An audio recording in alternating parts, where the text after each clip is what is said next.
This dress was donated by a follower. It belonged to her mother, Pat. Pat and Bob were married on September 2nd of 1950 in Santa Cruz, California. How cute is that photo? And there's a beautiful photo of Pat wearing the dress. I just want to mention I received so many beautiful cards in these packages where people send donations. Thank you so much. That's very thoughtful.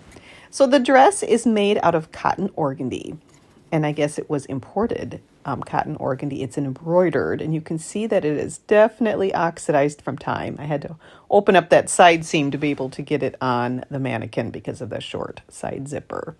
But you can see it was the beautiful kind of border embroidery on it. And then what's really unique with this is there's a separate detachable, I'm calling it an overskirt train. So it had the effect of a train, but you could just totally just take it off, and that is also made out of organdy. It was custom made for Pat at the White House department store in San Francisco, California, and I found an image. What a beautiful building. Of course, it's no longer a department store, sadly. But you can see here that, yes, this organdy has definitely oxidized and become brown from time. And there's some pretty significant spots, so I'm a little concerned about, because sometimes when these spots sit for so long, they can really start to deteriorate the fabric. But I'm going to do what I can to bring this back to it closer to its former glory. And I do have to say, though, when something has such deep patina like this, I actually kind of find it quite beautiful. But that's not what we're not going to leave it, because that's not good for the dress either. As I mentioned, that can really be hard on the fibers for it to kind of wear away at them. So I'm just starting with some plain water to start. I had left over from last week's project, one of the rinse water rounds. So I just started with plain water, and you can see already how much is coming out in that water. So now moving on to retro wash, a bit of Dawn and washing soda. And I did that for 2 hours. Let's see what we got here. And oh my goodness, you guessed it. And this is after a few rounds already. So it had a lot that it wanted to get out. So I did some rinsing and then 2 hours just sitting in plain water. And I'm doing a little bit warmer. The last few dresses have been silk, so I can go a warmer temperature with this because it's cotton. I'm doing sodium perborate now, which I did 1 cup dissolved in hot water because that's what activates it. Putting it in my tub, inside a tub. I'm doing both at the same time now. And I've got the water temperature up to 130 Fahrenheit. And then I'm doing these various things to keep it submerged and let it sit for 12 hours. So let's take a look. And you can kind of see it's definitely getting lighter. There's more stuff coming out of the water. Yay, love to see that. But now we have some odd spots. Quite a few. There's none on the train, but just on the dress, there are somewhat, I'm guessing because of the color, that it might be rust. But we're not quite there with the brightening, so I'm going to do another round of the sodium perborate, fresh round, fresh solution, and then cover it up, and I bumped it up a little bit to 140 because that's actually what sodium perborate prefers. And I let that go for 24 hours, and we have even more coming out. Put it outside on my mesh rack so I could get a better look at what we have here. And yep, those are still there.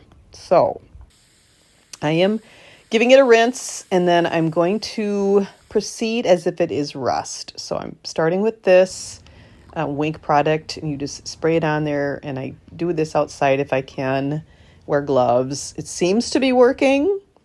Now, normally when I use this, it takes like no longer than 15 minutes, sometimes just even in seconds.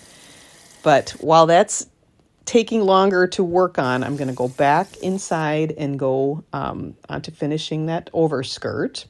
So I rinsed it, washed it, rinsed it, another round of rinsing, and then let that dry on the line. Look at how flowy that cotton organdy is. I love that fabric. And did some pressing, and there's a lot of fabric in this overskirt. So it took me quite a while, and it's got a horsehair braid hem. So now back onto the dress. So I did a rinse to get rid of a cold water rinse to get rid of the rust remover. And I'm going to move on to a different solution, and that's with citric acid dissolved in warm water. I put some cotton browns underneath it and sprinkled it with salt. And the directions say to let it sit for 20 minutes. And I did that in the sun. And it did nothing. So now I'm doing another natural kind of remedy with lemon juice, same thing, and with salt on top. And this one, you can let it sit longer. So I did 2 hours, again, in the sun, and nothing. So I decided to rinse it. And then I went back to doing the Wink product, the rust remover product again. And it's working a little bit, but I'm just so surprised that it's not going away like what I'm used to for this product. I mean, granted, when something's been in there for so long, it's going to be harder to get out. But anyway, I go back inside and I'm going to wash. First, I'll do all the cold water rinsing, and then I rinsed it well because you don't want to be combining any of these products. So I'm kind of rinsing in between different attempts. And I did my peroxide, Dawn, and baking soda combination. That is kind of a go-to for stains. Did a little bit, not much, but I'm going to do one more round, let it sit longer. I think I'd let it sit for an hour, rinse it off, and it's better, but I'm calling it. I just decided it's time to move on. I'm hoping that it lightens a bit once it's dry because stains do look darker when they're wet. So we'll see what happens at the end. So I did some washing and rinsing, brought it back outside, did some more rinsing, because it just really helps for me to be able to lay it out like this and do some rinsing. And then I noticed maybe they were there, maybe they weren't, but there were some tears in one area of the skirt.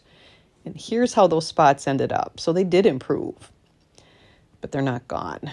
So then I repair that tear in the skirt, and then the collar definitely shows some wear. There's some places that needed to be repaired, and there's a couple of small tears in the back, upper back of the bodice. So I put a piece of organza as a solution to kind of help shore that up a little bit. And then the bodice in the front, and it was hard to see. I kind of had to get it at a right angle, but there's two splits. So I really thought about it for a while, played around with some ideas, and I decided to take some vintage organdy that a friend had given me, and I wanted to do a pleated piece. So to help me to get more even pleats, I made this sort of pleat guide out of freezer paper. I found a YouTube video that somebody posted on this process, and so that, well, what the heck, I'll give it a try. I've had this freezer paper forever. And so you just make the kind of form. I did 1/2-inch spacing on it and then pressed the organdy, and look at that. I think that's pretty cool. So then I took those, finished them off, and I inserted them into those areas on the bodice, and that covers up those holes. So here we are. What a journey. But look at that before. My goodness. And the after. Wow. I am always so happy and so surprised when something just so brown becomes white again, especially cotton. It is really quite a wonderful thing. And I am so glad that this beauty is out in the world once again, 75 years later.